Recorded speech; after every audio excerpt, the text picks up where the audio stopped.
Forces जो खैबर पख्तूनख्वा में चार दहशतगर्द मारी विया। ISPR मूजिब 9 अक्टूबर ते बनू जे के जानी खेल में ऑपरेशन के वियो। फायरिंग की डेवट में 2 दहशत मारी विया। 10 अक्टूबर ते उत्तर वजीरिस्तान इलाके हसन खेल में कार्रवाई कई वही। जान 2 दहशतगर्दन के मारे वियो। दहशतगर्दन के कब्जे में हथियार ऐं बारूदी मवाद हथे वियो।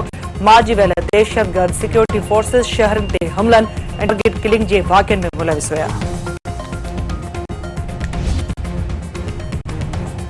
पंजन IPP सां मुआहिदो ख़त्म। वफ़ाक़ी काबीना मंजूरी ॾेई छॾी। वज़ीर-ए-आज़म शहबाज शरीफ जो चवणु आहे त पंजन IPP सां मुआहिदो ख़त्म करे अवाम खे रिलीफ जी शुरूआत कई वई आहे। मुआहिदो ख़त्म थियण सां वाप इदारनि 60 अरब ऐं मुल्की नाणे खे 411 अरब रुपयनि जी बचत थींदी। महांगाई सबबि माण्हू सख़्त तकलीफ़ुनि खे मुंहुं ॾेई रहिया आहिनि। मुल्क अॻिते वधी रहियो आहे।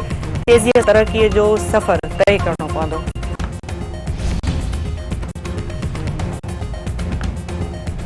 बिजली जो अघु 10 रुपया फी यूनिट हुअणु घुर्जे। तवानाई जे अघनि में घटिताई हुकूमत जी पहिरीं आहे। बिजली जे अघनि में घटिताई सां तलब में वधीक इज़ाफ़ो थींदो। मुख़्तलिफ़ क़दमनि सां बिजली अघनि में घटिताई थी वेंदी। तवानाई वारो वफ़ाक़ी वज़ीर अवैस लगारी।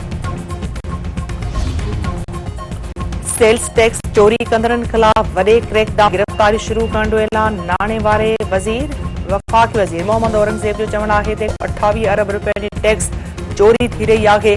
कंपनियुनि जो वधीक बर्दाश्त न कयो वेंदो। टैक्स ॾींदड़नि जे अंग में इज़ाफ़ो हुकूमत ते एतमाद जो इज़हार आहे। टैक्स बकाया ॾियण सां नाणे ते बार में घटिताई थींदी। पाकिस्तान मुआशी महाज़ ते बहितरीन पोज़ीशन में अची वियो आहे। ख़ानगी शोबे जी भाईवारी सां मुल्की मईशत खे मज़बूत कंदासीं। वज़ीर-ए-आज़म शहबाज शरीफ जी क़यादत हेठि मुल्की मईशत मज़बूत थी रही आहे। व्याज जी शरह में वधीक घटिताई सां मुआशी सरगर्मियूं थी वेंदियूं।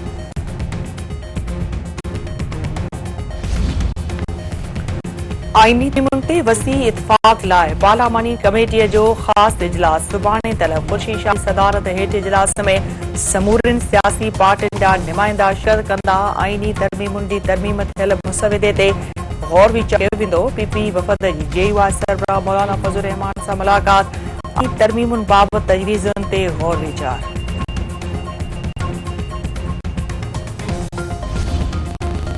PP मुस्लिम लीग नून में आईनी तरमीमूं आणण ते इतफ़ाक़। PP चेयरमैन बिलावल भुट्टो ज़रदारी जे अॻूणे वज़ीर-ए-आज़म शहबाज शरीफ सां मुलाक़ात।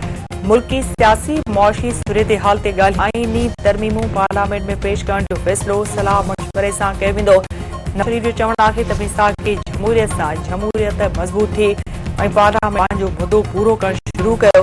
हाणे अहिड़ो निज़ाम वाज़े करणो पवंदो में कंहिं फ़र्द जी बालादस्ती न हुजे पर अवामी राय ऐं इदारनि जो काम कयो वञे। मुआशी कामयाबियुनि जो बुनियाद बि सियासी ऐं इतिहाद इतफ़ाक़ आहे। बिलावल ज़रदारी जो चवणु आहे त मुल्क ऐं क़ौम खे नवाज़ शरीफ जे सियासी तजर्बे सोच ऐं पॉलिटिकल विजन जी ज़रूरत आहे।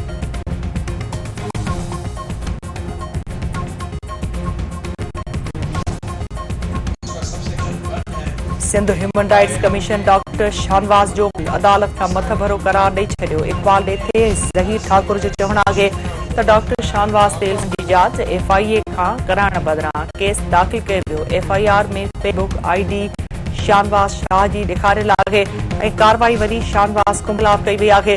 डॉक्टर शाहनवाज़ कुंभर जी पोस्टमार्टम रिपोर्ट में तज़ाद आहिनि छाकाणि त पोस्टमार्टम मुकमल तरीक़े सां नाहे करायो वियो। सीनियर सियासतदान इलाही बख्श सुमरो खे खैबराबाद में मीडिया मां हवाले कयो पियो वञे। कराची में जनाज़े निमाज़ में वॾे वज़ीर मुराद अली शाह समेत सूबाई वज़ीरनि जी शिरकत। PP चेयरमैन बिलावल भुट्टो ज़रदारी ॿियनि तरफ़ां संदसि ॾाढे ॾुख जो इज़हार। घोटकी में ॿारनि जी ॻाल्हि तां झेड़े में पीउ ऐं पुट समेत 3 ॼणा क़तल। 5 माण्हू ज़ख़्मी। शेख कोलाची बिरादरी में झेड़े दौरान इमरान कोलाची संदसि मासूम पुट फरमान ऐं फिदा हुसैन कोलाची गोलियुनि जो खाज वाक़िअ इलाइक़े में ॾका।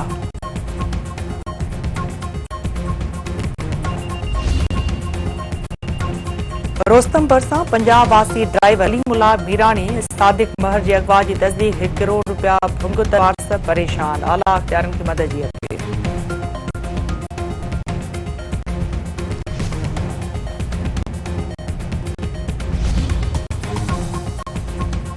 मुल्तान टेस्ट में पाकिस्तान खे इंग्लैंड हथां इनिंग्स शिकस्त जो ख़तरो। ॿी इनिंग्स में क़ौमी टीम जी बैटिंग मुकमल ते नाकाम। अब्दुल्ला शफ़ीक, साइम अयूब, शान मसूद, बाबर आज़म, मोहम्मद रिज़वान ऐं सऊद शकील वॾो स्कोर न करे सघिया। क़ौमी टीम जूं 6 विकेटुनि जे नुक़सान खां 52 रन्सूं।